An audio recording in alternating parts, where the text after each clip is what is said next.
కర్నూలు జిల్లా వ్యాప్తంగా వైకుంఠ శోభ సంతరించుకుంది. వైష్ణవ ఆలయాలకు భక్తులు పోటెత్తారు. ఉత్తర ద్వారం గుండా స్వామివారిని భక్తులు దర్శించుకుంటున్నారు. వైకుంఠ ఏకాదశి విశిష్ట గురించి మహానంది వేద పండితులు రవిశంకర్ అవధానితో మా ప్రతినిధి Madhusudan face to face.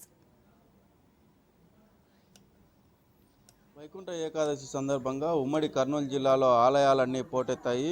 Mahavishnu ఆలయాలన్నీ వేకువజాము నుంచే భక్తులతో కిక్కిరిసిపోతున్నాయి. అటు అహోబిలం, ఇటు మద్దిలేటి లక్ష్మీ నరసింహస్వామి ఆలయాలకు భక్తులు పోటెత్తారు. అదేవిధంగా అన్ని ఆలయాల్లో ఉత్తర ద్వారాలతో భక్తులు దర్శనం చేసుకుంటున్నారు. ఉత్తర ద్వార దర్శనం ద్వారా కలిగే ప్రయోజనాలు ఏంటని మనతో మాట్లాడేందుకు మహానంది దేవస్థానం వేద పండితులు రవిశంకర్ అవధాన స్వామి, చెప్పండి, వైకుంఠ ఏకాదశి రోజు మహావిష్ణువును ఆరాధిస్తే ముక్కోటి దేవతలు కూడా మహావిష్ణువు ఆరాధిస్తారంటారు. ఎలాంటి ఫలితాలు లభిస్తాయి? ఓం నమో మహానందీశ్వరాయ. ఈరోజు వైకుంఠ ఏకాదశి అనేటువంటి ఒక మహాపర్వదినంగా చెప్పబడుతుంది.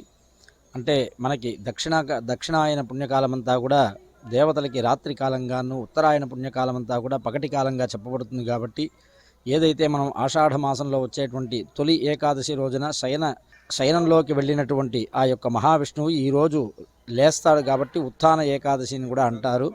ఈరోజు స్వామి లేచేటువంటి ఒక పవిత్రమైనటువంటి రోజు కావడంతో ఈ యొక్క ఏకాదశి రోజున మహావిష్ణువుని సకల మానవులే కాకుండా దేవతలు కూడా ఆరాధించినటువంటి రోజులు కాబట్టి స్వామి ఈరోజు ముక్కోటి దేవతలతో కలిసి ఉత్తర వైపు ఉన్నటువంటి వైకుంఠంలో కొలువు తీరుతారు. కాబట్టి దీనికి వైకుంఠ ఏకాదశి అనేటువంటి పేరు కూడా రావడం జరిగింది. కాబట్టి ఇటువంటి వైకుంఠ ఏకాదశి రోజున మనం మహావిష్ణువుని ఆరాధిస్తే గనక మనం ముక్కోటి దేవతల్ని కూడా ఆరాధించినటువంటి ఫలం అనేటువంటిది మనకి లభ్యమవుతుంది.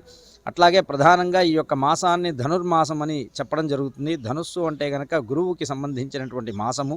ఇటువంటి ధనుర్మాసంలో గోదాదేవి ప్రతినిత్యం కూడా ఆ యొక్క మహావిష్ణువుని సేవిస్తూ తెల్లవారుజామునే తిరుప్పావై అనేటువంటి సేవను పఠిస్తూ స్వామివారిని ఆరాధిస్తుంది. కాబట్టి ఆ యొక్క మహాభక్తురాలైనటువంటి గోదాదేవి ఆరాధించేటువంటి అత్యుత్తమమైనటువంటి రోజుగా కూడా ఈ ధనుర్మాసంలో వచ్చేటువంటి ఈ యొక్క వైకుంఠ ఏకాదశిని చెప్పబడుతుంది. కాబట్టి ఈ వైకుంఠ ఏకాదశిని సూర్యోదయాత్ పూర్వమే ఉత్తర ద్వారంలో మహావిష్ణువుని ఆరాధిస్తే కనుక మనకి ఉన్నటువంటి సకల పాపములు కూడా హరింపబడతాయని, మనకి ఉన్నటువంటి మనోభీష్టములన్నీ కూడా సిద్ధిస్తాయని పురాణాలు చెబుతాయి.